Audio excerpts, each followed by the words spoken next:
በስመ አብ ወወልድ ወመንፈስ ቅዱስ አሐዱ አምላክ አሜን። ስሜ ቀሲስ እሸቱ ሹምዬ መጋቤ ሐዲስ እባላለሁ። እንግዲህ እዚህ ስቱዲዮ ስለጋበዛችሁኝ በጣም እናመሰግናለን።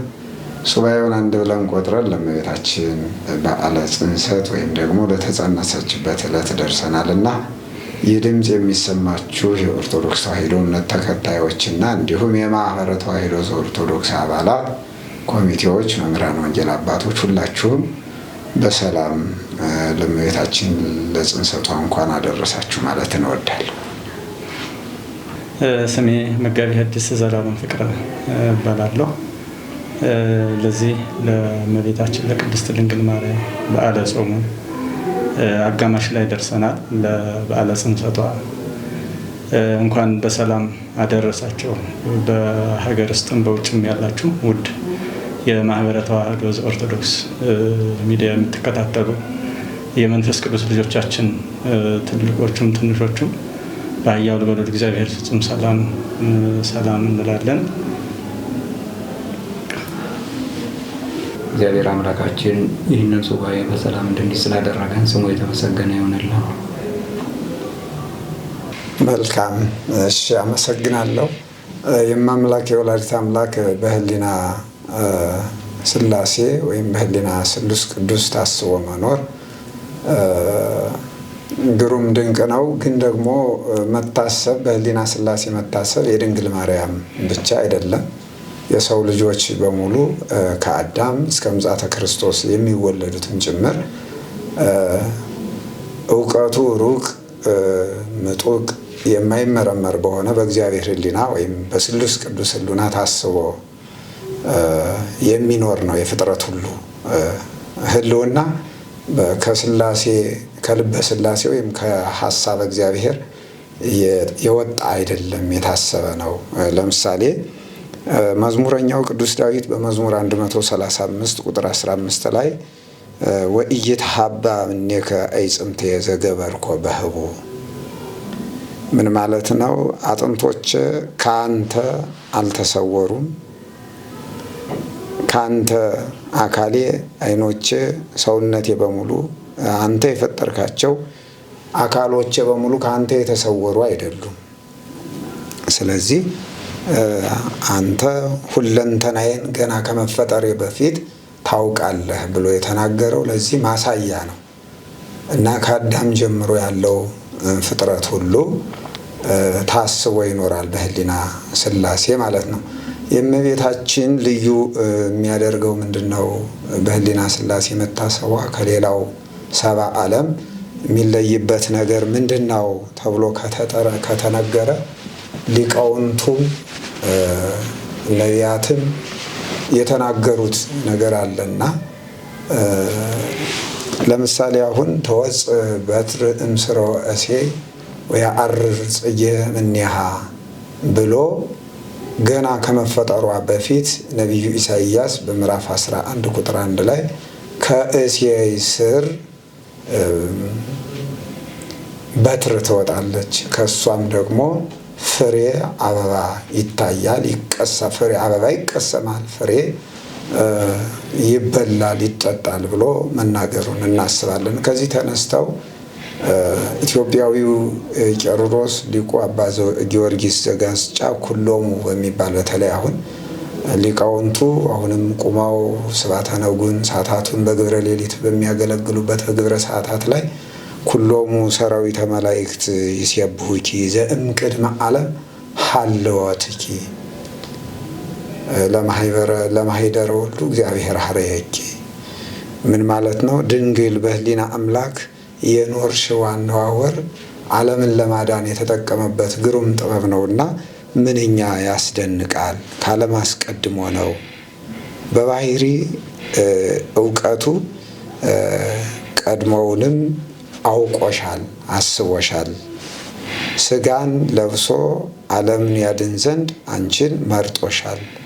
መኖርሽን ወይም ደግሞ በልበ ሥላሴ መታሰብሽን ሰማይና ምድር ፀሐይና ጨረቃ ከዋክብት አይቀድሙትም ብሎ በመንፈስ ቅዱስ ሐሳብ ተቃኝቶ የተናገረው ሐሳብ አለና ስለዚህ ሁሉን ቻይ የሆነው አምላካችን መድኃኒታችን ኢየሱስ ክርስቶስ በዚህ ደረጃ ወይም ደግሞ እግዚአብሔር በዚህ ደረጃ አምላክ ወላዲተ አምላክን ከመፈጠሯ በፊት በህሊና አምላክ መታሰቧን ይናገራል። ይህን ቅዱስ ያሬድ ሳይቀር ምን ይላል? ማርያምሰ ተሃቱ። አሁን ቅዱስ ያሬድ በጣም በሚገርም ሁኔታ ማርያምሰ ተሃቱ እምትካት ውስተ ከርሱ ለአዳም ከመባህሪ ጸዓዳ። ማምላክ ወላዲተ አምላክ እመቤታችን ቅድስት ድንግል ማርያም ከጨለማው ዓለም እንድን ዘንድ ከአባቷ ከቅዱስ ኢያቄም ከእናቷ ከቅድስት ሐና በስጋ ተወልዳ ከመገለጿ በፊት ዓለምን በበረከትና በድህነት ይሞላ ዘንድ በአዳም አብራክ እንደ እንቆ ባህሪ ጻዕዳ ስታበራ ትኖር እንደነበረ ልበ ሥላሴ ወይም ሐሳበ እግዚአብሔር ውስጥ የሚነገር ነው። ሊቃውንቱ የሚናገሩት ነው እና ስለዚህ ከዚህ በመነሳት እንደው ትልቆቹ ሊቃውንት ሳይቀር እዚህ ከነ ኢሳይያስ ከነ ዳዊት ሐሳብ በመነሳት የተናገሩት ነው። ይሄ አሁን ለምሳሌ አባ ጽጌ ብርሃን ወይም አባ ጽጌ ድንግል የሚባሉት ሊቅ እንበለ ትሳረር ምድረገነት ወስነ ጽጌያት ያስተርኢ በህሊና ስሉስ ዛሃሎ ታምርኪ በቋኢ። ምንድን ነው? የአበቦች መልክ ሳይታይ ጠቃሚ የሆነ ታምርሽ በልበ ሥላሴ የታሰበ ነው ብለው ሁሉ ተናግረውታል። እና የእሷን ልዩ የሚያደርገው ከሌላው በተለየ ሁኔታ ዓለም እንዲድንባት እንዲያርፍባት ክርስቶስ ሰው ሆኖ በአጭር ቁመት በጠባብ ደረት ተወስኖ ዓለምን ለማዳን የመረጣት መሆኗ በልበ ሥላሴ ልዩ ያደርገዋል። በመቅድመ ተአምር ያው ሁልጊዜ አናስተውለውም እንጂ ምንድነው እመቤታችን ቅድስት ድንግል ማርያም ዓለም ከመፈጠሩ በፊት በአምላክ ልቡና ታስባ ነበር ብሎ የሚናገረው እንዲያውም ምንድነው የሚለው እዚህ ላይ ፍጥረት ሁሉም አምላክ ወላዲተ አምላክን ለማመስገን ተፈጠረ ብሎ የሚናገረው እና ስለዚህ ከዚህ በመነሳት ከሰው ሁሉ ወይም ከሌላው ሰባ ዓለም የእሷ መታሰብ ለዓለም መዳን ለአዳም ወድቆ የነበረው አዳም የሚነሳባት መሰላል የሚወጣ ከመከራ የሚወጣባት መሰላል አቀበቱን ቁልቁለቱን የመከራ ስጋውን መከራ ነፍሱን የሚያርፍባት በትር ተደርጋ አበባ ጽጌ ጌጥ ተደርጋ ደግሞ ተገልጣለች። ከዚያ ከደግሞ ካላበባ ያፈራም ለፍሬ የሚበቃው በአበባ አድርጎ ነው እንግዲህ ለፍሬ የሚደረሰውና ስለዚህ ከዚህ አንጻር በልበ ሥላሴ መታሰቧ ዓለም እንዲድንባት መሆኑን እንገነዘባለን እንረዳለን ማለት ነው። በአምላክ ሕሊና ከፍጥረት አስቀድሞ መታሰቧ ያው እሷ ብቻ ሳትሆን ሌሎችም ፍጥረታት እንደታሰቡ በደንብ አድርገው አብራርተውታል። ያው የእመቤታችን መታሰቧም በዚህ ነቢየ እግዚአብሔር ቅዱስ ዳዊት እምነ ጽዮን ይብለሰብ ወብእሲተ ተወልደ በውስቴታ ይላል። ሰው ሁሉ እናታችን ጽዮን ይላል፣ በውስጧም ሰው ተወልዷልና። ስለዚህ ለዚህ ሰው የተባለ አካላዊ ቃል ኢየሱስ ክርስቶስ እንዲገለጥባት፣ እንዲወለድባት፣ እንዲገኝባት፣ እንዲተረጎምባት በቅታ የምትገኝ ስለሆነ አስቀድሞ እመቤታችን ድንግል ማርያም በአምላክ ሕሊና ታስባ ትኖር ነበር ስንል ብዙ ጊዜ ይሄማ ፍጥረት ሁሉ ታስቦ ይኖር የለም ወይ የሚል ጥያቄ የሚያነሱ ሰዎች አሉና ፍጥረት ሁሉ አዎ ልክ ነው፣ ታስቦ ይኖራል። ፍጥረት የታሰበበትና ድንግል ማርያም የታሰበችበት በሌላ ጉዳይ ነው። ማለት ድንግል ማርያም ስትታሰብ ንጽህናዋ ቅድስናዋ ንጽህናዋን ጠብቃ ቅድስናዋን ጠብቃ ማለትም ከኃጢአት ተለይታ የትኛውንም ኃጢአት በሕሊናዋም ሳታስብ የምትኖር መሆኗ ነው አንዱ።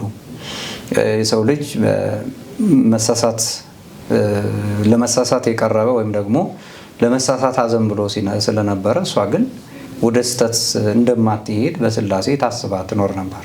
እንደማትሳሳት መሳሳት እድሉ እያለ ማለት ነው። የሰው ልጅ ጻድቅ ነው የሚባለው መርጦ ሲሆን ነው። ድንግል ማርያም መርጣ ነው ያልተሳሳተችው እና ጽድቅን ወዳ መርጣ የኖረች ስለሆነች ይህንን የምትኖር ስለሆነች በስላሴ ታስባ ትኖር ነበረ የሚያስብለው አንዱ እሱ ነው። ሌላው በስላሴ ታስባ ትኖር ነበረ ማለት የሰው ልጅ ሊያድነው ሲያስብ እንዴት ነው ማድነው የሚለው ላይ ድንግል ማርያም ናች ታስባ ስትኖር የነበረው። ሰውን ሰው ሆኖ ነው የሚያድነው። ሰው ጠፍቷል ወይም ደግሞ አምላኩ መልኩን አጥቷል። ያንን መልክ ለመመለስ እግዚአብሔር ከድንግል ማርያም ስጋን ለብሶ ከነፍሷ ነፍስ ከስጋዋ ስጋ ነስቶ ነው ሊያድነው ያሰበው። ስለዚህ የድንግል ማርያም መታሰብ ነገር ድህነት እንዴት እንደሚሆን እንዴት እንደሚያድነን የሚያስረዳ ነው። ነገር ድህነት የሚጀምረው ከድንግል ማርያም ነው እና መታሰቧ የመዳን መንገድ እንደምትሆን ነው። እናትም እንደምትሆን ነው። የትኛውም ፍጥረት ይታሰባል፣ ግን እናት እንደሚሆን አይታሰብም። ድንግል ማርያም ግን እናቱ እንደምትሆን ታስባለች።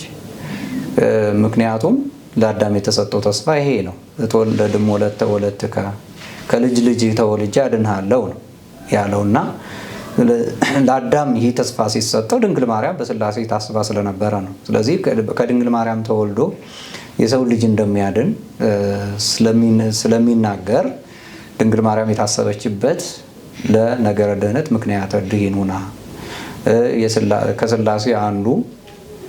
ከስላሴ አንዱ ወልድ አምላካችን መድኃኒታችን ኢየሱስ ክርስቶስ በእርሷ እንደሚያድር ከእርሷ እንደሚወለድ ከነፍሷ ነፍስ ከስጋዋ ስጋ እንደሚነሳ ሆኖ ነው የታሰበው ማለት ነው እና የሚለየው ይሄ ነው። ድንግል ማርያም እንዴት ተጸነሰች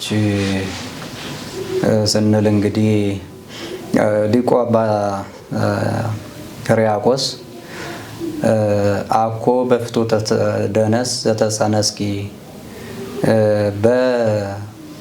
በኃጢአተኞች መንገድ ወይም ደግሞ በኃጢአት መንገድ አይደለም የተጸነስሽው።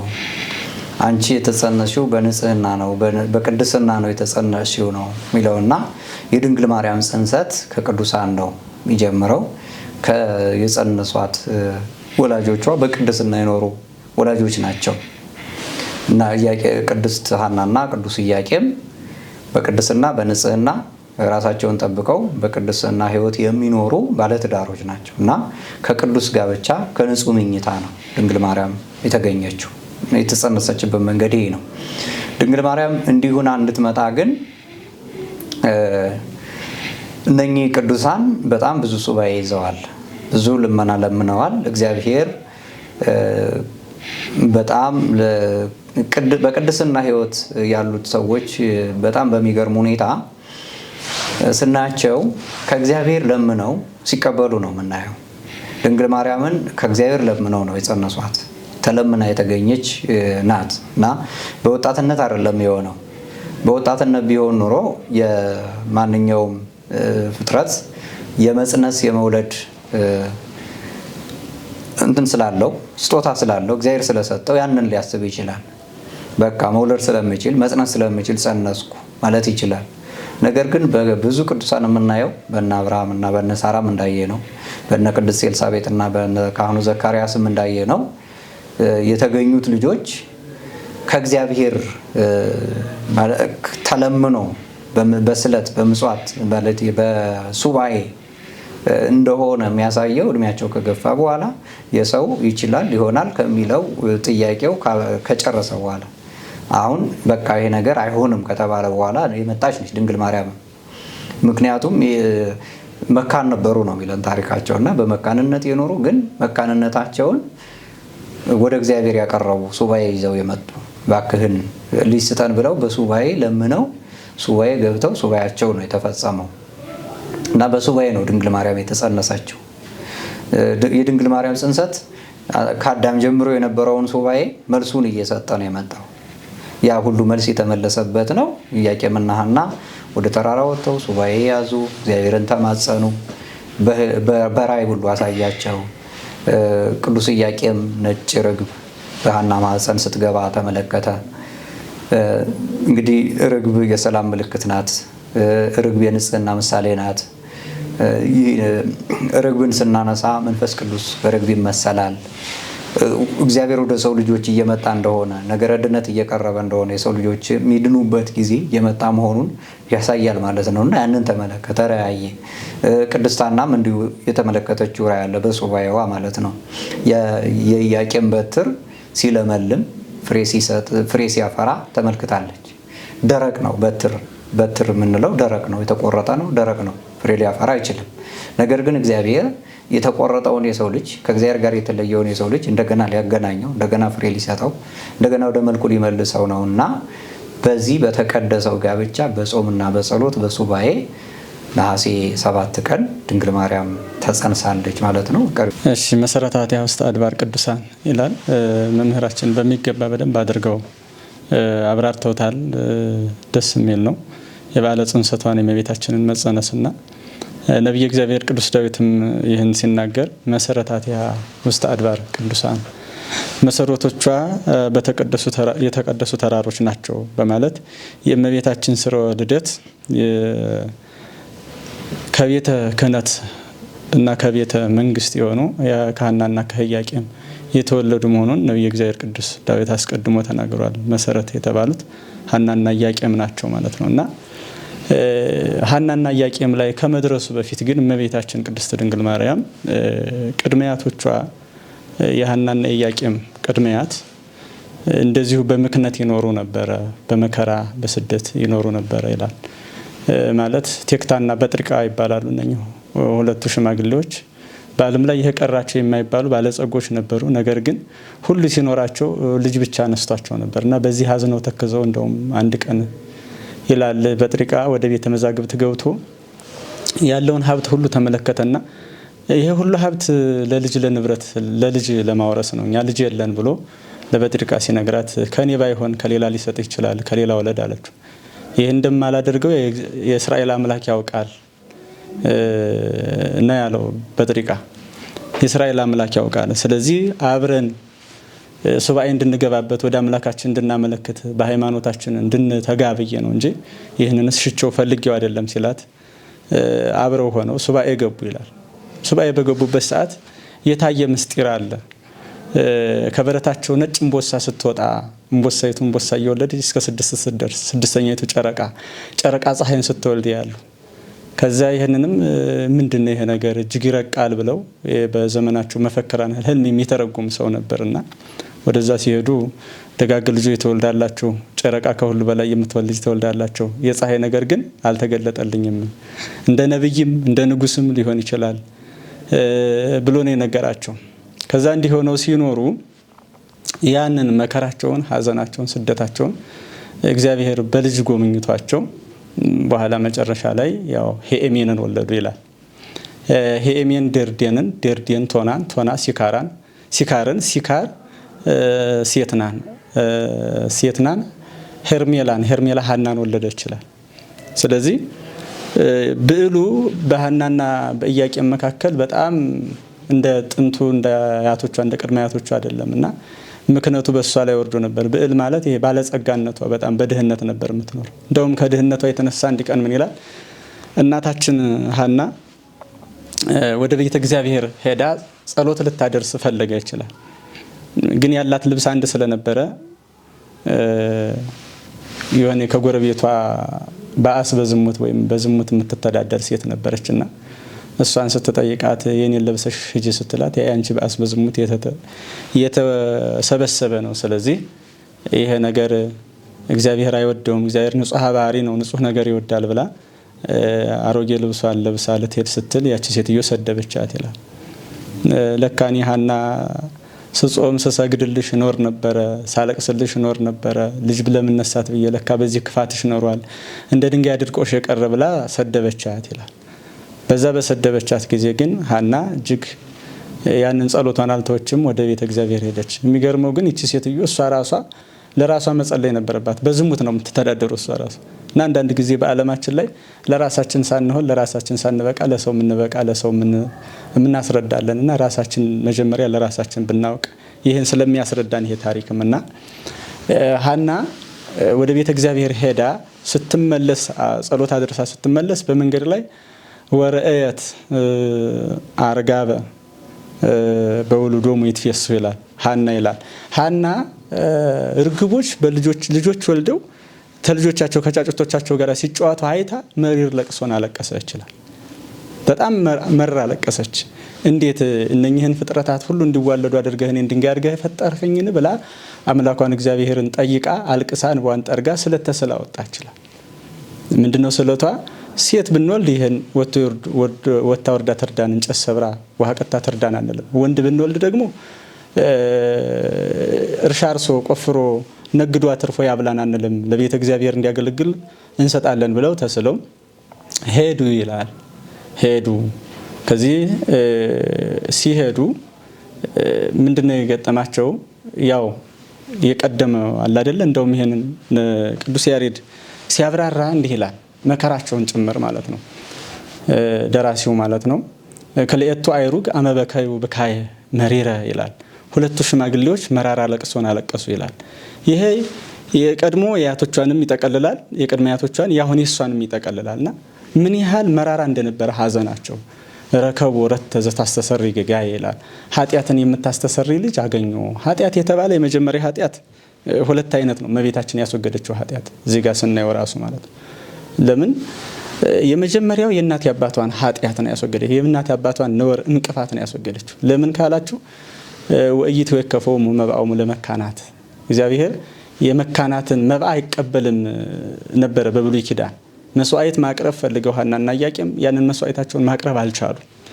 ለምን? ልጅ የሌለው ሰው እንደ ርኩስ ተደርጎ ይቆጠር ስለነበረ ማለት ነው። ሁለተኛ ተረፈ መስዋዕት የተረፈውን መስዋዕት ከአይሩገ እስራኤል ሽማግሌዎቹ ነበር የሚበሉት። ያንንም ለበረከት ለመካፈል አልበቁም። ስለዚህ በዚህ ምክንያት ኃጢአትን የምታስተሰርይ የወለዱ ማለት የእናት የአባቷን የደስታ ምንጭ ሆነች። አዝነው ነበር የሚኖሩት። ልጅ ማጣት በብሉይ ኪዳን የሚያስደንቀው ምንድነው? እንደ ሰው ሁሉ አያስቆጥርም ነበር ማለት ነው። እንደ ተረገመ ሰው ነበር የሚቆጠረው። ስለዚህ ያን እርግማናቸውን ስላላቀች ነው ሊቁ ሲናገር ኃጢአትን የምታስተሰርይ ልጅ አገኘች አለ። ምስጢሩ ግን ዋናው ግን ኃጢአትን የምታስተሰርይ ልጅ አገኘች ማለቱ ምንድነው ስንል የዓለምን ኃጢአት የምታስተሰርይ ማለት ነው።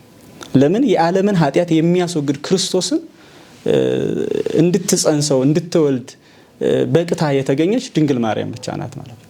ስለዚህ የዓለም ኃጢአት የተወገደባት ማለት የዓለምን ኃጢአት የሚያስወግደው ክርስቶስ የሚገኝባት የመጀመሪያይቱ ጨረቃ እናታችን ድንግል ማርያም ናት ማለት ነው። ሲቀጥልም ሊቁ እንዲህ ይላል። ክልኤቱ አይሩግ አመበካዩ በካየ ረከቡ ወለተ ዘታስተሰርይ ገጋየ ለወንጌላውያን ኩልነ ዘኮነተነ መጉያ ይላል። ምስካየም ይላል ለኛ ወንጌልን ለምንሰብክ ሰዎች ደግሞ ምን አዳራሽን ሆነችን። ምሳሌ ቅዱሳን ሐዋርያት እመቤታችን አዳራሽ አድርገው ነው የመጀመሪያ ጊዜ ስብከት የጀመሩት በእመቤታችን ነው ማለት ነው። ረከቦ ዘታስተሰርይ ገጋየ ለወንጌላውያን ኩልነ ዘኮነተነ መጉያ ኢያቄም ወሐና ወለዱ ሰማይ የተባለች እመቤታችን ነው። ኢያቄምና ሐና ሰማይን ወለዱ ድንግል ማርያም ማለት ነው። ከሰማይ ፀሐይ እንደሚወጣ ደግሞ ወሰማዩን አስረቀት ፀሐይ ይላል። ፀሐይ ጽድቅ ኢየሱስ ክርስቶስ እውነተኛውን ፀሐይ የወለደችልን እመቤታችን ቅድስት ድንግል ማርያም ናት ማለት ነው። ስለዚህ ከዚህ ዓለም ፀሐይ ደግሞ ክርስቶስን ሲላይ ሊቁ አባ ጊዮርጊስ ዘጋስጫ ፀሐይ ዘኢያዕርብ በዲበ ቅዱሳን ይላል። በቅዱሳን ላይ ለዘላለም አበርቶ የሚኖር ፀሐይ። ይህ ፀሐይ የተገኘ የመጀመሪያ እመቤታችን ቅድስት ድንግል ማርያም ተገኝታ ነው። እንግዲህ እመቤታችን ቅድስት ድንግል ማርያም እንዴት ተጸነሰች በሰፊው በመላት ተገልጿል። እንደውም የምጨምረው ነገር ቢኖር የእመቤታችን የጽንሷ ጉዳይ ሲወሳ ወይም ደግሞ ሲነገር መድኃኔ ዓለም ኢየሱስ ክርስቶስ ሁሉን ቻይነቱን ወይም የእግዚአብሔርን ሁሉን ቻይነት ተፈጥሮ የማይገድበው ከተፈጥሮ በላይ መሆኑን እንረዳለን። ለምን ሲባል ቅድም ይገለጽ እንደነበረው እነዚህ ሁለቱ ሽማግሌዎች እማምላክ ወላዲተ አምላክን የወለዱ ያስገኙ ቅዱስ ኢያቄምና ቅድስት ሐና በእድሜ ገፍተዋል። የተፈጥሮ ልማድ ሙቀት ልምላሜ የሚባል ተለይቷቸዋል፣ ከነሱ ጋር አልነበረ። ለእግዚአብሔር ግን ያው እስመ አልቦ ነገር ዘይሳነው ሁሉም ነገር ከእግዚአብሔር ዘንድ የበለጠ አይደለም፣ ወይም ደግሞ ለእግዚአብሔር የሚሳነው ነገር የለም ስንል በልምድ ነው የምንናገረው ሁልጊዜ። አንደበታችን ብቻ ወደ ልባችን አይሰርጽም መሰለኝ እንጂ እንደው ከልምድ ወጥተን ይህን ነገር ብናስበው እንዴት የሚቻል መሆን። አሁን በዚህ ዓለም ያሉ ሰዎች 3 ዓመት ጸንተው እንኳን ወይ ልጅ የላትም መፍታት አለብኝ ይህ መክኗልና ባለቤቴ በቃ ሌላ በቅዱስ ሥጋው በክቡር ደሙ ክርስቶስን ለብሰው ተጋብተው እንኳን እንዲህ መጽናት አቅቷቸዋል። ልምላሜው ሙቀቱ እያላቸው መጽናት ተስኗቸው እና በዚህ ውስጥ በጣም ብዙ ነገሮችን ነው የምናየው እና አንደኛ የእነሱን ብርታት ጥንካሬያቸውን እግዚአብሔር አምላክ ቅድም እንደገለጽ ነው በህሊና አምላክ ታስባለች ለአምላክ እናትናት እግዚአብሔር መርጧታል። እግዚአብሔር ሁላችንም እኮ ለመልካም አርአያ እንድንሆን የፈጠረን ግን የተፈጠርንበትን ዓላማ አጽንቶ ደጅ ጸንቶ መያዝ ግን ከኛ ይጠበቃል ማለት ነው።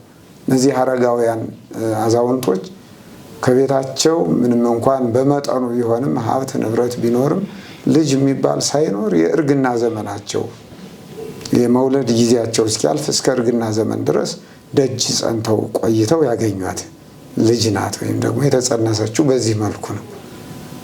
ቅድም እንደተባለው በሕግ በሆነ ሩካቤ በልተው ጠጥተው ዓለማውያን እንደሚያደርጉት ሳይሆን እንደው ቅዱስ ጳውሎስ እንደገለጸው ክቡር አውስቦ በኩለሄ ወበኩሉ ወለምስካቦሙኒ አልቦ ስህበት መጋባት ወይም ደግሞ ትዳር በሕግ እግዚአብሔር ጸንቶ መጋባት ቅዱስ የተቀደሰ ነው። ጋብቻ ቅዱስ ነው። ደግሞ ምኝታው ራሱ ንጹሕ ነው። እንደማምላክ እንደ ወላዲተ አምላክ ያለ ይገኝበታልና እንደ ቅዱሳን ጻድቃን ሰማዕታት ያለ ይገኝባታልና ተብሎ እንደተገለጠው እሷም እንዲሁ በሕግ በሆነ ሩካቤ እናት አባቷ ቅድም በተገለጸው ልክ አጥተው አልቅሰው አዝነው የነበሩት እግዚአብሔር አምላክ ቢዘገይም የሚቀድመው የለምና ደርሶላቸው ሱባኤ ገብተው ህልም አስተርጉመው እንዲያውም ቅድም መምህራኖቹ እንደገለጹት ህልም ሐምሌ 30 ቀን ነበረ ከህልም ተርጓሚ የሄዱት ራእዩን ሊያስተረጉሙ። እዛ በኋላ ልክ ቅድም በተነገረው ሊቃውንቱ ባብራሩት ልክ ተገለጸላቸውና ይሄማ ከሆነ መስዋዕት ሳናቀርብ ለነዳያን ምሳ ሳናዘጋጅ አናደርገውም ብለው መጀመሪያ ከሐምሌ 30 እስከ ነሐሴ 7 ድረስ ሱባኤ ገቡ። አንድ ሱባኤ ሄደው ገብተው 7 ቀን ጾመው ጸልየው ለቤተ መቅደስ የሚሆነውን ማስቀደሻውን ልክ ዛሬ በጾመ ፍልሰታ በጾመ ማርያም አብዛኞቻችን ራሳችን ሰጥተን ከስራ ከስራ ዓመታዊ ረፍት ወይም ዓመት ፈቃድ ወጥተን የግል መስሪያ ቤቶቻችን ዘግተን የሞቀውን አልጋችን ቤታችን የላመውን የጣፈጠው ምግባችን ትተን በቆሎ በውሃ በበሶ አለበለዚያ ደግሞ በ24 ሰዓት አንዴ በመመገብ በቤተ ክርስቲያን ዙሪያ በየአጥቢያችን በየሚቀርበን ራቅ ወዳሉ ገዳማትም ተሳክቶልን ይሄርን ሁሉ የምንጸናው ደጅ የምንጸናው የዚህ ምሳሌ ነው ማለት ነው። ሱባኤ ራሱ እና ሱባኤ ገብተው ሱባኤ ሲፈጸም ማለት ነሐሴ 7 ቀን ለተሰሉስ ይመስለኛል ቀኑ እንደው ባልሳሳት ያን ጊዜ ወደ ቤተ ምንድን ነው ገብተው ወደ ቤታቸው እንትን ከማለታቸው በፊት ለነዳያን የሚሆነውን ለነዳያን ለቤተ ክርስቲያን የሚሆነውን መባ ሰጥተው ነሐሴ 7 ቀን ያው ቅድመ ልደተ ክርስቶስ ከ15 ዓመት ቀድሞ ወይም ደግሞ 4000 ስንት ነው 5485 ዓመተ ዓለም ማለት ነው። በዚያን ጊዜ አምላክ ወላዲተ አምላክ ተጸንሳለች ማለት ነው። ቅድም መምህራኑ እንደገለጹት እና የመጸነሷ ላይ አሁን የእመቤታችን መጽነስ እንበለ መከራ እየተረከብ ጸጋ ነውና ሽሙጠጫውን ስድቡን መገፋቱን ከማህበረሰቡ መገለሉን እንደው ከማህበረሰቡ ብቻ አይደለም የሃይማኖት መሪዎች ነን ከሚሉት ከቤተ መቅደሱ ካህናት መስዋዕት አንቀበልም ተብለው መባረሩን ሁሉ ታግሰው ለፌ ወለፌ ሳይሉ ወደ ቀኝ ወደ ግራ ሳይሉ ጸንተው የቆዩ አረጋውያን እናትና አባቷ በጸኑት ደጅ ጽናት ሳያቋርጡ ወደ እግዚአብሔር ባቀረቡት ምስጋና ሳይሰለቹ በጸለዩት ጸሎት የተጸነሰች ናት ማለት ነው። የማምላክ ጽንሰት ይህን የሚመስል ነው። የሚጨምረው ይሄን ነው። ያው የእመቤታችን የቅድስት ድንግል ማርያም መጸነሷ ወይም መወለዷ ብዙ ጥቅም አለው ማለት በጣም ጥቅም አለው። እመቤታችን ቅድስት ድንግል ማርያም ያው ቅድም ሊቃውንቱ እንዳብራሩት ስትጸነስ ጀምራ ገና ተአምራት ማድረግ ጀምራለች። ለምን በተጸነሰ ጊዜ በአብይ ነገር 2 ተአምራት ተደርገዋል። አንደኛ ምንድነው? አይነ ስውር አብርታለች። እናታችን ቅድስት ሐና እመቤታችንን ከጸነሰች በኋላ ይላል አክስቷ አንድ አይና አክስት ነበረቻት። ያቺ አክስቷ መቼም እናቶቻችን ሲጸንሱና ነፍሰ ጡር ሲሆኑ ያውቁታል እና ሐና እግዚአብሔር ጎመኘሽ መሰለኝ ፊትሽ ወዛ ጡትሽ ጠቆረ ብላ ዳሳ አይኗን ብትነካው አይኗ በራላት ይላል እና በዚህ ጊዜ እጹብ እጹብ አሉ በሞላ የተሰበሰቡት። ያው መቼም ተአምር ነው ይሄ ነገር ምንድነው ገና በማህፀን ጀምሮ ብለው ተደነቁ ይላል። ከዛ ሁለተኛ ሲቀጥል ደግሞ ሳምናስ የተባለ ያጎቷ ልጅ እንደዚሁ ሞቶ ተወደው ነበርና ይላል። እንግዲህ የገጠር ቦታ ላይ ደግሞ ሸንኮር ይዘው ማልቀስ ያልጋውን ሸንኮር ይዘው ያለቅሳሉና ሸንኮሩን ያልጋውን ሸንኮር ይዛ ስታለቅስ ጥላው ቢያርፍበት እንግዲህ ከመፈክር ህልም የተረፈውን ተርጉሞት አረፈ ይላል። እንደውም ሰላም ለኪ ሐና እምሕይወቱ ለፀሐየ ጽድቅ ዘገብረ ሰማይ ወምድረ ይላል። ሰማይና ምድርን የፈጠረ የመድኃኔ ዓለም አያቷ ሐና ሰላምታ ላንቺ ይገባል ብሎ አመስግኗት አረፈ ይላል። ምውት ተነስቶ ማለት ነው። ስለዚህ 2 ተአምራት የተባሉት አንደኛ አይነ ስውር አብርታለች፣ ሁለተኛ ሙት አስነስታለች እመቤታችን ቅድስት ድንግል ማርያም ገና በጽንሰት በእናቷ ማህፀን እያለ። ለዛ ነው ይህንንም ስታደርግ ነው አይሁዳውያን በምቀኝነት ተነሳስተው አይ ከዚህ ቀደም እኮ ከነኚህ ወገን የሆነ ዳዊት ሶሎሞን 40 ዓመት እንደ ሰማ ቀልጠው እንዲገልቀጥቀጠው ገዙን፣ አሁን ደግሞ ገና በማህፀን ይሄ እንዲህ ከሆነማ ብለው በእመቤታችን እናትና አባት ላይ ተነሱባቸው ይላል። በዚህን ጊዜ መልአኩ ቅዱስ ገብርኤል ተገልጾ ወደ ሊባኖስ ይዘው እንዲሸሹ እመቤታችንን ነገራቸው። ሊባኖስ ተወጽእ መራት ያለውም ይሄ ነው። ነብይ እግዚአብሔር ቅዱስ ሶሎሞን ማለት ነው። ከሊባኖስ እነሆ ሙሽራ ትወጣለች አለ። ሙሽራይቱ እናታችን ድንግል ማርያም ናት ማለት ነው። ስለዚህ እመቤታችን ቅድስት ድንግል ማርያም በመጸነሷ የምናገኘው ጥቅም ያገኘነውም ጥቅም ገና በማህፀን ጀምራ የእናት አባቷን ኃጢአት አስወገደች፣ የዓለምን ኃጢአት አስወገደች፣ ድውይ ፈወሰች፣ ሙት አስነሳች። በጣም ድንቅ ነው። እንግዲህ እመቤታችን መወለድ ወይም መጸነስ ከተጸነሱ መወለድ አይቀርምና ጥቅሙ ምንድነው ሲባል ቅድም እንደተገለጸው የመጀመሪያው ጥቅሙ የእመቤታችን መወለድ ለእናት ለአባቷ መከራን አርቃለች፣ መሰደብን አስወግዳለች፣ ከቤተ እግዚአብሔር መገፋትን አርቃላቸዋለች። እንደውም ይሄን አባ ጽጌ ብርሃን ወይም አባ ጽጌ ድንግል በማሕሌተ ጽጌ ጽንስኪ መርአራጊት ወለአረጋዊ ከብካቡ እንተ ተሐደሰ ብኪ ለእግዚአብሔር ውርዙተ ሕዝቡ አመረ ለኪ ጽጌ ሐና ማሕሌተ ጽጌ አንቡ ዘይቤ ኪአኪ ፍሬ ጸጋ አውያን ሀንበቡ ወእንጎታተ መዓዛ ውሃቡ። በጣም የሚደንቅ ሚስጥር ነው ይሄ ሚስጥር ማምላክን ሊቃውንቱ እንዴት አድርገው እንደገለጹት እመቤቴ መጸነስሽ ይልና እመቤቴ ድንግል ማርያም ሆይ ይላል አባ ጽጌ ድንግል ወይ አባ ጽጌ ብርሃን። ይሄ በማሕሌተ ጽጌ የሚቆም ወይም ሁል ጊዜ አብዛኛውን ጊዜ አዘውትረን የምንጸልየው ጸሎት ነውና እመቤቴ ማርያም ሆይ መጸነስሽ ለአረጋዊ አባትሽ ነውርን አስወግዷል። መስዋዕት በሚያቀርብ ጊዜ ከቤተ መቅደስ ሂድ ውጣ አንተ ኃጢአተኛ ነህ። በነገራችን ላይ ልጅ በእግዚአብሔር ቸርነት እንጂ ራስ የሚሰራ ነገር አይደለም። መምከናቸው እኮ ኃጢአት አልነበረም። እውነት ነው መናገር እንደው ፍትሐዊ ፍርድ በዓለም ላይ ቢኖር ኑሮ መቼስ ሰው እኮ ራሱን አይሰራም አይደል? ከእግዚአብሔር የሚሰጥ ነው የልጅ በረከት። ለጊዜው ግን ታምሩ እንዲገለጥ ይው አዘግይቶባቸዋል። ከመዘ ኢይሁብ ያጎነዲ ከመዘ ኢይሰም ያረምም እንደሚለው ሊቁ በቅዳሴው እንደማይሰጥ ያዘገያል፣ እንደማይሰማ ደግሞ ዝም ብሎ ቸል ይላል እንደተባለው ዝም ብሎ ጽናታቸውን ለማስመልከት እንጂ ነፍጓቸው አልነበረም። ግን እንደ ኃጢአት ተቆጥሮበት ቅዱስ ኢያቄም ከቤተ መቅደሱ መስዋዕት የእግዚአብሔር መስዋዕት ለእግዚአብሔር የሚሆነውን ለእግዚአብሔር ለመስጠት በሚሄድ ጊዜ ተገፍቶ የነበረው አባትሽ ደስ ተሰኝቷል፣ ወይም ይሄ መገፋቱ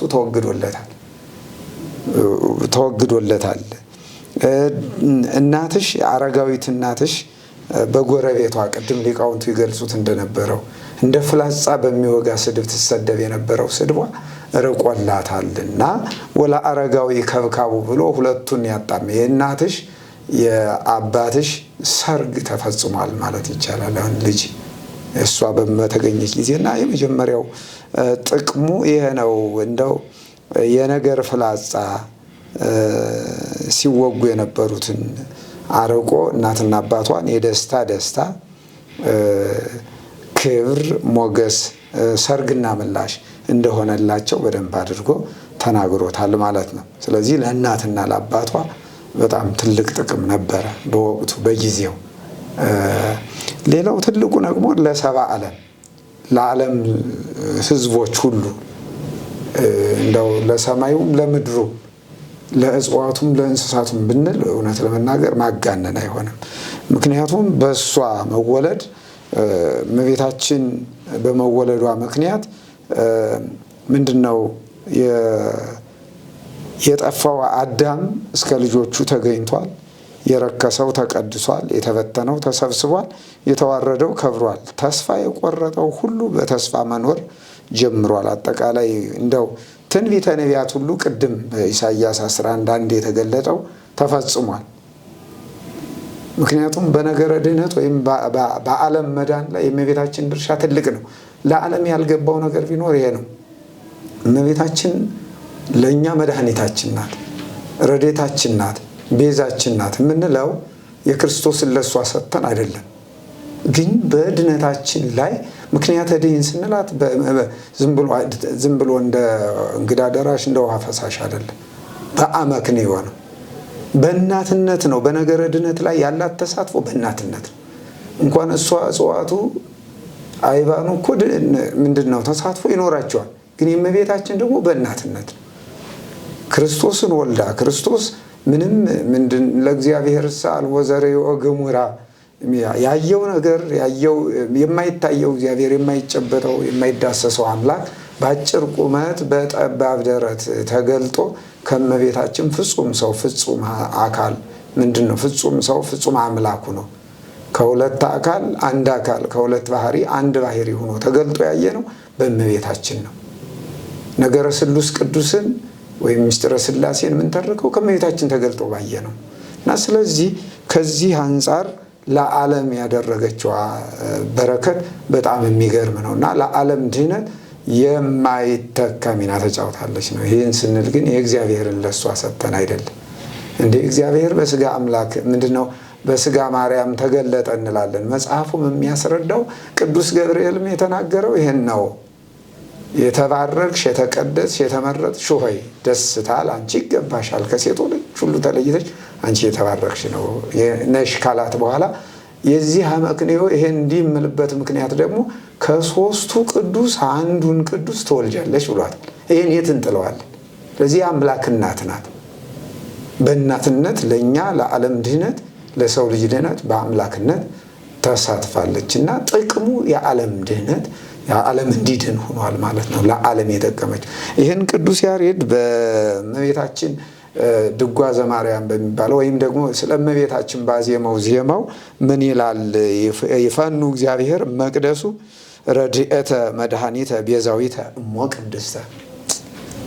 እግዚአብሔር አምላክ ከመቅደሱ ከባህሪ ፈቃዱ ማለት እኮ ነው ከሰባ ዓለም ለይቶ ረድኤት የምትሆን መድኃኒት የምትሆን እናት የምትሆን ቤዛ የምትሆን እማምላክ ወላዲት አምላክን ላከላችሁ ብሎ ዛሬ በ5ኛው መቶ ክፍለ ዘመን የተወለደው ቅዱስ ያሬድ ገና ቅድም በህሊና አምላክ ታስባ የነበረችው እማምላክ ወላዲት አምላክ እንዴት እንደተላከች አድርጎ በደንብ አመስጥሮ ተናግሮታል እና የእመቤታችን መወለድ ከዚህ የተነሳ እንግዲህ ለዓለም ለእኛ ጥቅም አለን። እኛም ስሟን አንስተን ያው አንጠግበውም። እንደሚታወቀው በተለይ እኛ የቆሎ ተማሪዎች ከእናት ከአባት ተለይተን እሷን እናት አድርገን ስንቅ ሁናን ሞገሰ ስምኪ ይኩነኒ ስንቀ በሀበ ፈለስኩ ብሔረ ርሁቀ አባ ጊዮርጊስ ዘጋስጫ የተናገረው ነው።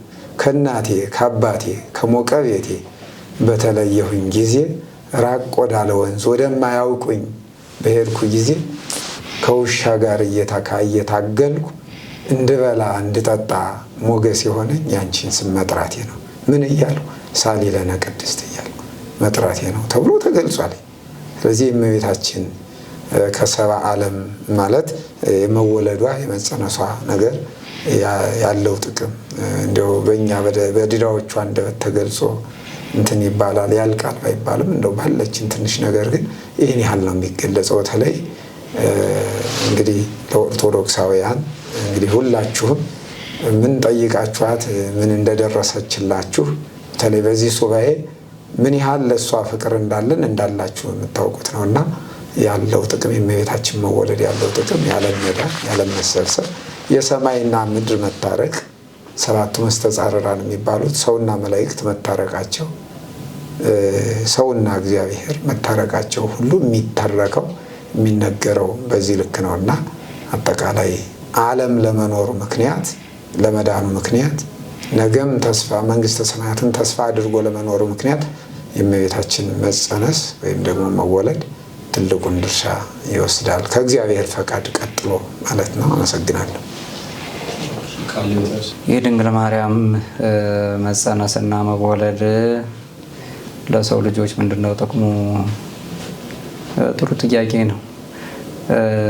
ይህንን ጥቅም ካለማወቅም የተነሳ ነው አሁን የድንግል ማርያምን ክብርም አለማወቅ የመጣው ማለት ነው።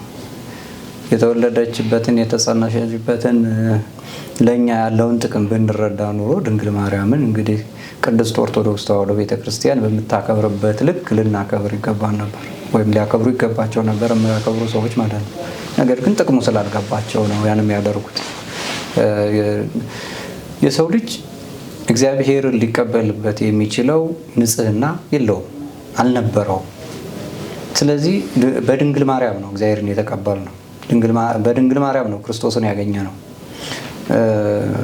አሁን ሊቁ አባ ሕርያቆስ አየ ተመለከተ እንዳንቺ ያለ አላገኘም ነው የሚለው በቅዳሴ ማርያም። ማንም እንደ ለእግዚአብሔር ማደሪያ ሊሆን በንጽህና መገኘት አልቻለም። የኃጢአት ዘር ያላረፈበት ያልጎሰቆለ ያልያዘ ማንም የለም። ድንግል ማርያም ግን ያንን ንጽህና ይዛ የተገኘች ናት። ያንን ንጽህና ይዛ ደግሞ መልአኩ ቅዱስ ገብርኤል መጥቶ ጥያቄ ሲያቀርብላት የሰው ልጆች እንዲድኑ እሺ ብላ ፈቃዷን የሰጠች ናት። ለሁላችንም የመዳን ምክንያት የሆነችው በዚህ ነው። የእሷ እሽታ እንደ ቃል ይሁንልኝ ማለት የሰው ልጆች ሁሉ ይድኑ ዘንድ ነው። ስለዚህ ያ የመልአኩ መልእክት ወደ ድንግል ማርያም እንዲመጣ ያደረገው ሌሎች እንደሷ ያሉ ባለመኖራቸው ነው። ወይም ደግሞ ባለመኖራቸው 5500 ዘመን የተጠበቀው ለዚህ ነው። እንደ ድንግል ማርያም የለም አልመጣም። ከዛ በኋላም እንደ ድንግል ማርያም ያለ አይመጣም። ድንግል በሕሊናኪ ወድንግል በሥጋኪ ነው የምንላት። በሕሊናም ድንግል በሥጋም ድንግል የሆነ የለም ከሰው ፍጥረት ማለት ነው። ይሄ ለመላእክትም አልተቻለም ነው የሚለውና ድንግል ማርያም የሰው ልጆች የንጽህናቸው ምክንያት ናት። ንጽህናችን በድንግል ማርያም ነው የተገለጠው። በድንግል ማርያም ንጽህና ክርስቶስን አግኝተነዋል። ክርስቶስ በድንግል ማርያም ሥጋ ነው እኛን ያዳነው። ተገረፈ ስንል የእርሷ ልጅ ነው የተገረፈው፣ የድንግል ማርያም ልጅ ነው። ተሰቀለ ስንል የተሰቀለው የድንግል ማርያም ልጅ ነው። ክርስቶስ አዳነኝ የሚል ሰው ተሰቅሎ አዳነኝ የሚል ሰው የማን ልጅ ነው ብሎ ሲጠይቅ የድንግል ማርያም ልጅ ነው። በሥጋ ከድንግል ነው የተወለደው እና እናቱን የማያከብሩ ሰዎች ድንግል ማርያም ምን እንዳደረገችላቸው ካለማወቅ የተነሳ ነውና ማወቁን ማስተዋሉ እንዲሰጣቸው ነው የምንለምንላቸው የምንጸልይላቸው። እኛ ኦርቶዶክሳውያን ግን ድንግል ማርያም ክብሯን እናውቃለን። ለእኛ ምን እንደምታደርግልን እናውቃለን። ሬዲተ ልቡና ነው የምንላት። ልቡናዋ ርኅሩህ ነው። ፈጣን ናት፣ አቁራሪተ መዓት፣ ሳሊተ ምሕረት ናት። ምሕረትን ትለምናለች፣ መዓትን ታርቃለች። በተጨነቁ ጊዜ ሰው ልጆችን አማልዳ መልስ ትሰጣለች፣ መፍትሄ ትሰጣለች እና መድኃኒቱን ነው የሰጠችን። መድኃኒቱን ያገኘንባት ስለሆነ ድንግል ማርያም መድኃኒት የተገኘባት ስለሆነች ድንግል ማርያም ለሰው ልጆች የመድኃኒት መገኛ ናት፣ የፈውስ መገኛ ናት። ክርስቶስ ደግሞ መድኃኒቱ ነው እና ለሰው ልጆች መድኃኒት የተገኘባት ናት ድንግል ማርያም። ድንግል ማርያም ልደት፣ አስተዳደግ፣ ከዛም እረፍትና ትንሣኤ፣ ዕርገት እንግዲህ ቤተ ክርስቲያን እያንዳንዷን ነገር ነው የምታስባት።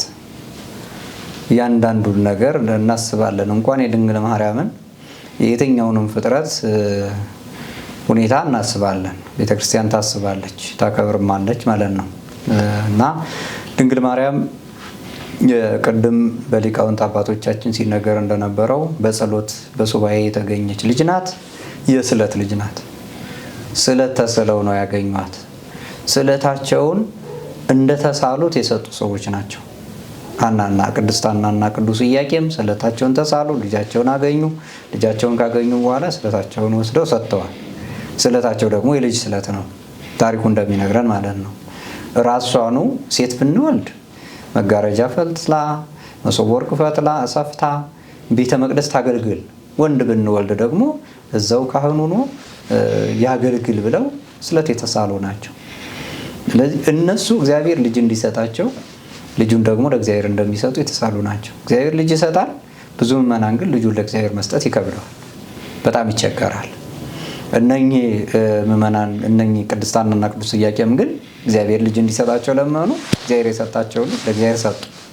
ይሄ አባቶቻችን እናቶቻችን ቀደም ልጆቻቸውን ለእግዚአብሔር ይሰጡ ነበር፣ ያንን ያደርጉ ነበር። አሁን ነው የቆመው። ለእግዚአብሔር መስጠት ማለት እንዲያገለግል መፍቀድ፣ ካህን እንዲሆን፣ ዲያቆን እንዲሆን፣ አገልጋይ ሆኖ በእግዚአብሔርን እያገለገለ እንዲኖር ማድረግ እና እግዚአብሔርን ታገልግል እንጂ እኛን ታገልግል አንልም ብለው በተሳሉት መሰረት በ3 ዓመቷ ወዲያው በ3 ዓመቷ ነው ያመጧት። እንግዲህ ለምንድን ነው በ3 ዓመት ወደ ይህንን ስዕለት ይዘው የመጡት ስንል ምንድን ነው የሚለን ታሪኩ? አይ ሆዷ ሰው ሳይወድ አፏም ሰው ሳይለምድ አሁኑኑ መውሰድ አለብን።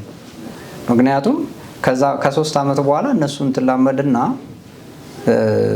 የነሱ ስጋት ማለት ነው እዛ ሄዳ ላትቀመጥልን ትችላለች የሚል ስጋት ስላላቸው ነው። ስለዚህ በሕፃንነት ወስደው እዛው በቃ አባቴም እናቴም እግዚአብሔር ነው ብላ እንድታድግ ነው የፈለጉት። እውነት ነው፣ አባታችንም እናታችንም እግዚአብሔር ነው። ስለዚህ በተሳሉ መሰረት ስዕለታቸውን አምጥተው ሰጥተዋል። ስዕለታቸውንም እግዚአብሔር ተቀብሏል። በስዕለታቸው ሰዓት የተደረጉ ነገሮች አሉ፣ የተፈጸሙ ታምሮቶች አሉ።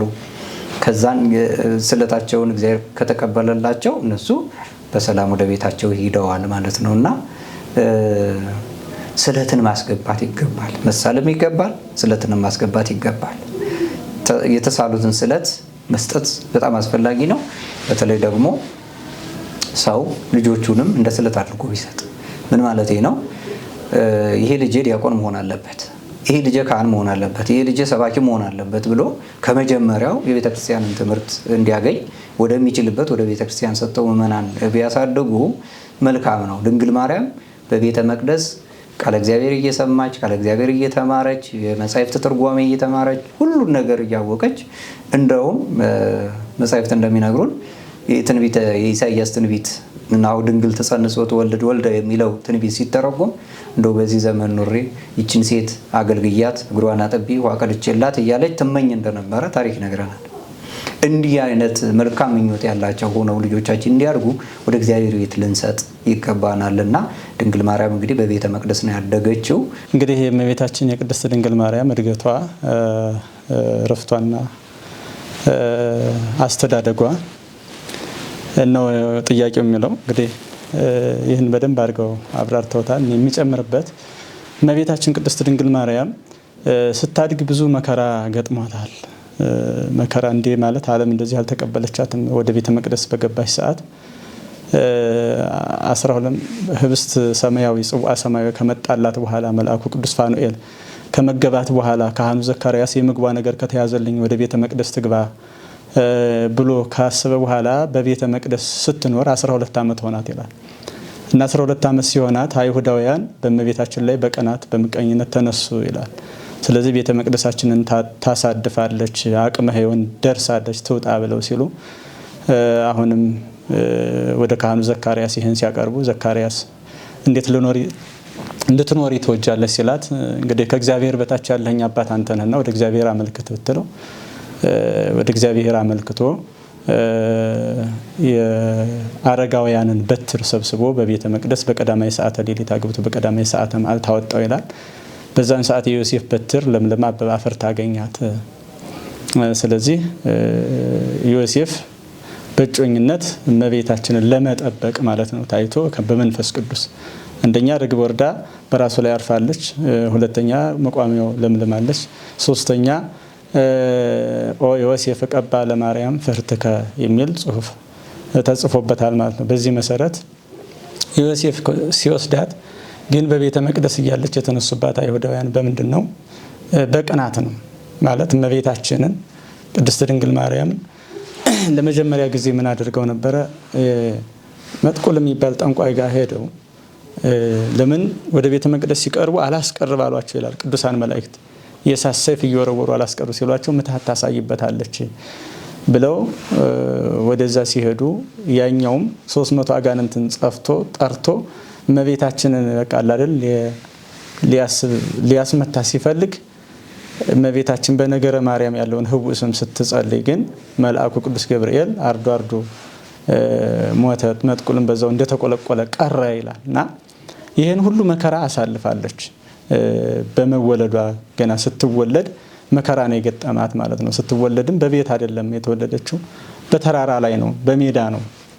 ልክ ክርስቶስ በከብቶች በረት ግብግብ እንደተወለደ እናቱ ድንግል ማርያምም እንደዚሁ የሱን መጀመሪያ እሷ ቀድማ በመከራ በስደት ነው። የእናት አባት ቤት እያላት ሁሉ ነገር የተመቻቸ ሆኖ ግን ሳይመቻት በሰዎች ክፋት በመከራ ነው የተወለደችው ማለት ነው እና የእመቤታችን የቅድስት ድንግል ማርያም እረፍቷ ደግሞ ቅዱስ ያሬድ ሲናገር እንዲህ ይላል። ሞትሰ ለማዋቲ የደሉ ሞታ ለማርያም ያሐጽብ ለኩሉ ይላል። ሞት ለሚሞት ሰው ይገባል፣ የማርያም አሟሟቷ ግን ይደንቃል ይላል። ለምን? ሰማይ ወምድር ዘያገምሩ ያለው ሰማይና ምድር የማይሸከሙትን በማህፀኗ የጋገረች መድኃኒትን ያስገኘች እናት መሞት እንደማይገባ ሲናገር ነው። ነገር ግን የእመቤታችን ሞት ግን ይደንቃል አለ። ስለዚህ ሞቷ በጣም የሚያስደንቅ ነው ማለት ነው።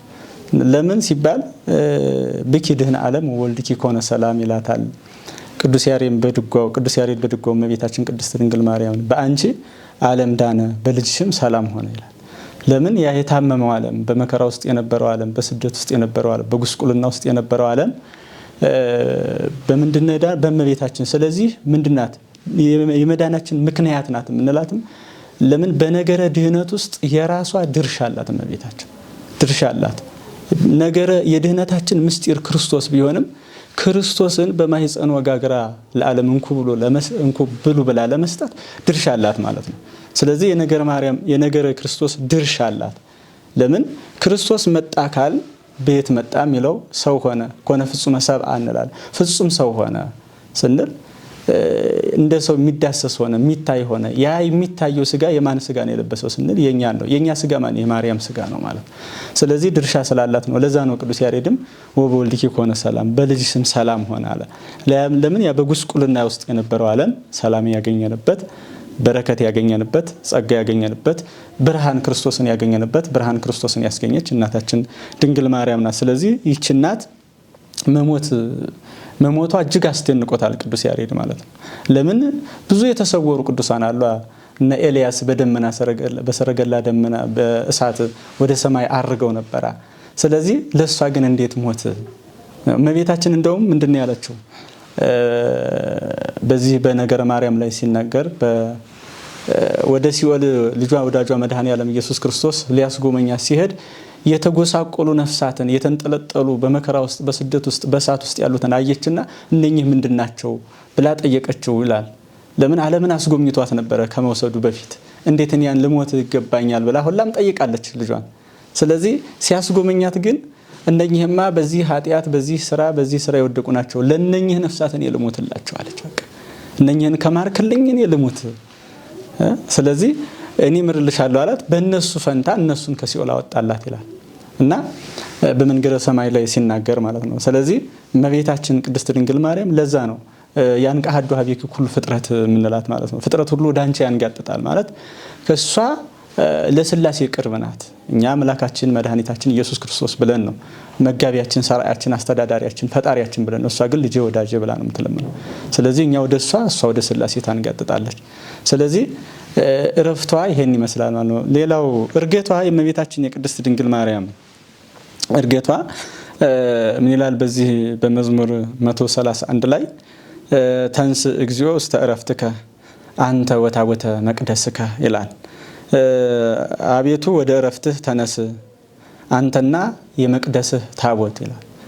ስለዚህ አንተ የተባለ መጀመሪያ አምላካችን መድኃኒታችን ኢየሱስ ክርስቶስ ቀድሞ እንደሚነሳ ከዛ ወዳ ደግሞ ከመትንሳኤ ወልድ አይደለም ይላት እንደ ልጇ እንደ ወዳጇ እንደ መድኃኔዓለም እንደ ኢየሱስ ክርስቶስ እናቱ ድንግል ማርያም እንደምትነሳ አስቀድሞ ነቢዩ እግዚአብሔር ቅዱስ ዳዊት በትንቢት መነጽር ይሄን አይቶት ተናግሯል ማለት ነው።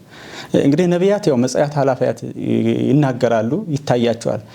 መጻያት ወደፊት የሚመጣው ኃላፊያት ያለፉት ከኋላ ከፍጥረት ከዕለተ እሁድ ጀምሮ ያለው ይታያቸዋል፣ ይመረምራሉ፣ ያያሉ እና ያ ትንቢታቸው መነጽር ይባላል ማለት ነው። ስለዚህ በትንቢት መነጽር ስላየ ነው አቅርቦ ነው ያየው ነቢዩ እግዚአብሔር ቅዱስ ዳዊት ማለት ነው። ይሄንን ለምን መቅደስ እመቤታችን ቅድስት ድንግል ማርያም ናች። በመቅደስ ውስጥ ታቦት አለ፣ በታቦት ውስጥ ጽላት አለ። ስለዚህ ጽላቱ ክርስቶስ ነው፣ ታቦቷ እመቤታችን ናት፣ መቅደሱ ክርስቶስ ነው ማለት ነው። መቅደሱ በመቅደስ ውስጥ ህብስት እንደሚፈተት ህብስተ ሕይወት ክርስቶስ የተገኘባት እናታችን ቅድስት ድንግል ማርያም መቅደስ ብሎታል ማለት ነው። ስለዚህ ይህንን እንዴት ነቢየ እግዚአብሔር ቅዱስ ዳዊት በደንብ አድርጎ አብራርቶ ነግሮናል። እንደገና ደግሞ አሁን በዛሬው በዓለማችን ላይ እንደምናየው እመቤታችን የቅድስት ድንግል ማርያም የማረጓን ምስጢር ከቅዱሳን ሐዋርያት በላይስ ምን ምስክር አለን? ለምን ቅዱሳን ሐዋርያት አይተዋል። መጀመሪያ ዮሐንስ ወልደ ነጎድጓድ በዕፀ ሕይወት ስር አስቀምጧታል። እመቤታችን ቅድስት ድንግል ማርያም ወደ ጌቴሰማኒ ሊቀብሩ ሲሄዱ ታውፋንያ የተባለ ሰው አይሁዳዊ ነዋያ ለስጋ ለማርያም የማርያም ስጋ ኑ እናቃጥል ብሎ ተነስቶ ነበረ። ስለዚህ ያልጋውን ሸንኮር ሲይዝ እጁ መልአኩ ቅዱስ ገብርኤል እጁን ቆርጦ ሁለቱም እጁ ሲቆረጡ እንደገና እመቤታችን ተነስታ ቀጥልለት ብላ እንደቀጠለላት ይሄን ደግሞ ርህራሄዋንም ያስተምረናል ማለት ነው።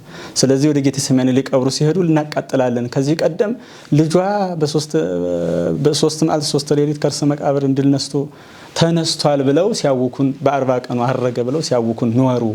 እንግዲህ ወዳ ደግሞ እናቱ አረገች ሊሉ አይደለም ብለው አስቀድመው ክፋትን አስበው ነበረ አይሁዳውያን ክፉዎች ማለት ነው። ስለዚህ ያ ክፋታቸው ግን አልሰራም፣ ራሳቸው ተቀሰፉበት።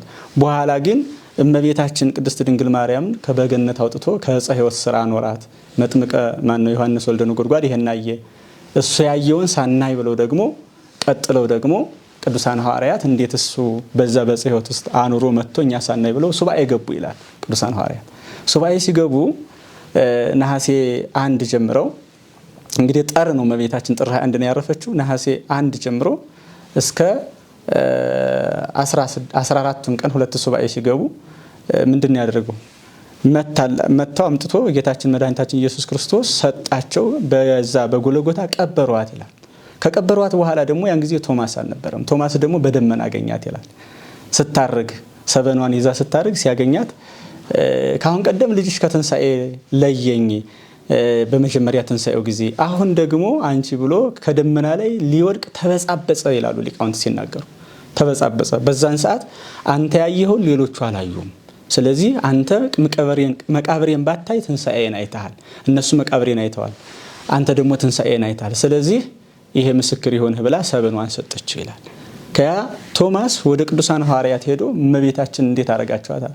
እሷማ ያው በጾማችን በምክንያት አምላካችን መድኃኒታችን ኢየሱስ ክርስቶስ አምጥቶ ሰጠን ቀበርናት።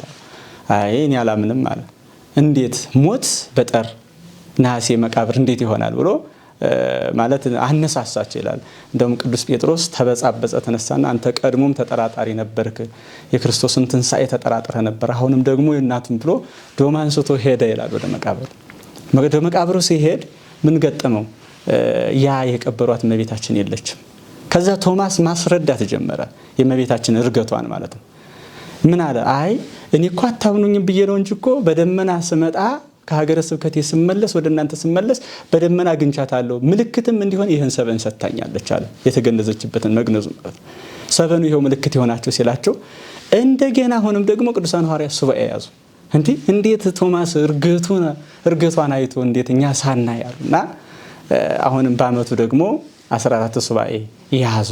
ከዚህ በኋላ አምላካችን መድኃኒታችን ኢየሱስ ክርስቶስ ነሐሴ 16 እናቱ ድንግል ማርያምን ይዞ እሷን መንበር አድርጎ ቅዱስ ጴጥሮስን ሠራኤ ካህን አድርጎ ሌሎቹን ሰሞንኞች አሟልቶ ቀድሶ አቁርቧቸው ወደ ሰማይ በክብር ስታርግ አዩዋት ይላል። ስለዚህ አብነቶቻችን ለእርጌቷ ቅዱሳን ሐዋርያት ናቸው፣ እነ ቶማስ ናቸው ማለት ነው። ስለዚህ ምንድነው የሚለው በዚህ አባ ሕርያቆስ በቅዳሴ ማርያም ላይ ይህንን የሚያስረዳልን ማለት ነው። ንሕነሰ ርኢናሁ ወገሰስናሁ በላዕነ ወሰተይነ ምስሌሁ ይላል። ከሱ ጋር አብረን በላን ጠጣን አየኑም ይላል። ይሄ ቅዱስ ኤፍሬምም ይተባበርበታል። አየን ያለው ቅዱስ ኤፍሬም ነው። ለምንድን ነው አየን ያለው? ቅዱስ ኤፍሬም አሁን የተነሳው እንግዲህ ያን ጊዜ የለም የሐዋርያትን አይን የሐዋርያትን እጅ የሐዋርያትን ማየታቸውን ምስጢር ማየታቸውን መገለጥ አድርጎ ነው። አባ ሕርያቆስም በላን ጠጣን ያለው የሐዋርያትን መብላት የሐዋርያትን መጠጣት አድርጎ ነው ማለት ነው። ስለዚህ የኛም የእመቤታችን የቅድስት ድንግል ማርያም እርገቷ የሐዋርያት አይናችን ነው ማለት ነው። ለማድረጓ የሐዋርያት መስማት የሐዋርያት ማመስጠር የኛ ምስጢራችን ነው ማለት ነው። ስለዚህ እነሱ ምስክሮቻችን ናቸው። ከነሱ በላይ ምስክር አያስፈልገን ማለት ነው። ስለዚህ እመቤታችን ማድረጓንም ነቢየ እግዚአብሔር አስቀድሞ ተናግረዋል። ቅዱሳን ሐዋርያቶችም ምስክሮቻችን ናቸው ማለት ነው። እኛም እንዲህ እናምናለን፣ እንዲህም እናሳምናለን።